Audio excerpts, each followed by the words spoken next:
How KFC was made from a gas station chicken recipe. Kentucky Fried Chicken, or KFC for short, has grown from a backroom in a fuel station in the middle of nowhere to become the de facto chicken fast food restaurant chain in the world. Today, it enjoys massive global presence and its food is enjoyed by millions of people every day. It is the world's second largest restaurant chain after McDonald's. Today, KFC has more than 25,000 KFC restaurants in over 145 countries and territories around the world. Kentucky Fried Chicken is world-renowned for its fried chicken. Known by the face of an old man with a white beard, the brand indeed has a crispy on the outside and juicy on the inside story. So, how did it start out and where is it going in the future? The journey started way back in the 1930s when a man named Harland Sanders refused to give up in the face of adversity, and by the time of his death in 1980s became a multi-millionaire by successfully building the world's most popular fast food chain, KFC. Kentucky Fried Chicken, known today as KFC, was incorporated in 1955 by Colonel Harland Sanders in Corbin, Kentucky, but his story began a little before then. Sanders was born in 1890 and at the age of 12, he left home to work as a farmhand after a troubled childhood. At the age of 15, he left the farm to work a series of jobs with mixed success. His various jobs included trying his hand as a painter, a railroad fireman, plowman, streetcar conductor, ferryboat operator, insurance salesman, and service station operator. By 1929, Sanders had opened his own gas station in Corbin, Kentucky. Here, he cooked for his family and the occasional customer in the back room. Sanders, by all accounts, used to enjoy using the recipes his mother taught him to make pan-fried chicken, country ham, fresh vegetables, and homemade biscuits, to name but a few. It appears he was a dab hand at cooking, and news began to spread far and wide, enabling him to open a 142-seat restaurant and motel nearby, the Harland Sanders Court and Cafe. In 1936, Sanders was honored with the title Kentucky Colonel by the state's governor. Around this time, Sanders also managed to perfect a method of speeding up the cooking process for his chicken, pressure cooking. This reduced the time needed to cook his chicken while retaining, in his view, the quality of the food. By the early 1940s, Sanders had managed to perfect his original recipe of 11 herbs and spices. This was never revealed to the public, but was, as he famously admitted, made of ingredients that stand on everybody's shelf.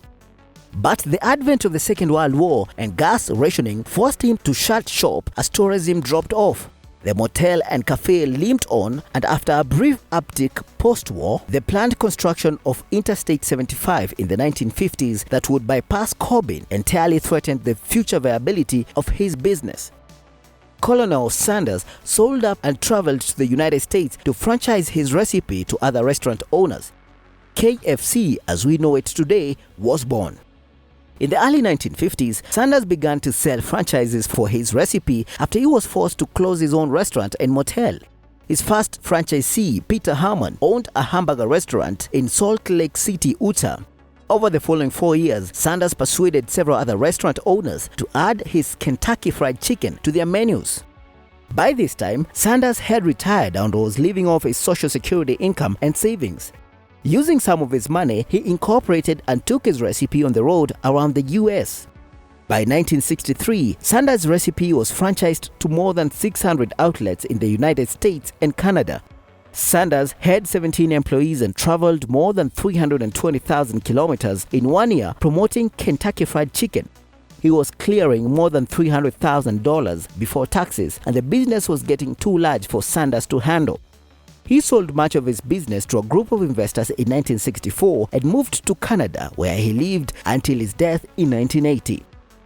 KFC was one of the first American fast food chains to expand internationally, opening outlets in Canada, the United Kingdom, Mexico, and Jamaica by the mid-1960s. Through the 1970s and 1980s, it experienced mixed fortunes domestically as it went through a series of changes in corporate ownership with little or no experience in the restaurant business. In the early 1970s, KFC was sold to the spirits distributor Harland, which was taken over by the R.J. Reynolds Food and Tobacco conglomerate. That company sold the chain to PepsiCo. The chain continued to expand overseas, however, and in 1987, it became the first Western restaurant chain to open in China. It has since expanded rapidly in China, which is now the company's single largest market. PepsiCo spun off its restaurants division as Tricon Global Restaurants, which later changed its name to Yum Brands. Since then, KFC has conquered the world as the largest fast food chicken operator, developer and franchisor in the world. Today, KFC is owned by Yum Brands. Back in 1991, Kentucky Fried Chicken officially rebranded as KFC. As it turns out, the reason was pretty mundane, but there are many theories as to why this happened. One theory is that there was a problem with the company's name including the word chicken. At the time, there were claims that KFC was using mutant chemically engineered birds. This was later found to be fake news. Other theories abounded, including the company's desire to remove any reference to the term fried to prevent health-conscious patrons from being put off. But the real reason is far less dramatic. They simply wanted to shorten the name. KFC's famous slogan, "It's finger-licking good," was first coined by Peter Harland, Sanders' first franchisee. This, he felt, helped differentiate him from his competitors. Harland also introduced the now famous bucket meal in the 1950s. But as you are probably aware today, this slogan was abandoned back in 2011 in favor of "so good." The rationale, according to a Telegraph article from the time, KFC wanted to change their marketing to become more health conscious. Major fast food chains are no stranger to controversies. In 2014, a rumor resurfaced on the internet that KFC was not using chicken for meat. They were making some type of mutant chicken to make more meat out of one such chicken. Later, this rumor was debunked. In 2008, actress Pamela Anderson, an animal rights activist, exposed what goes behind the making of a KFC bucket. Along with people for ethical treatment of animals, PETA, she criticized KFC for animal cruelty. KFC responded by stating that they take all precautions to avoid any kind of cruelty against animals. KFC's success is not just about the great quality and flavor of their food. Marketing has been one of their ace cards since the early days of the 1950s.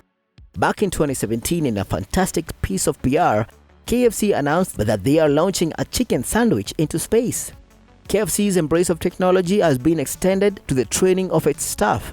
Tech like voice-activated devices, social media, and codes are helping them improve their workforce skills. In China, franchises are also experimenting with facial recognition to help create smart restaurants.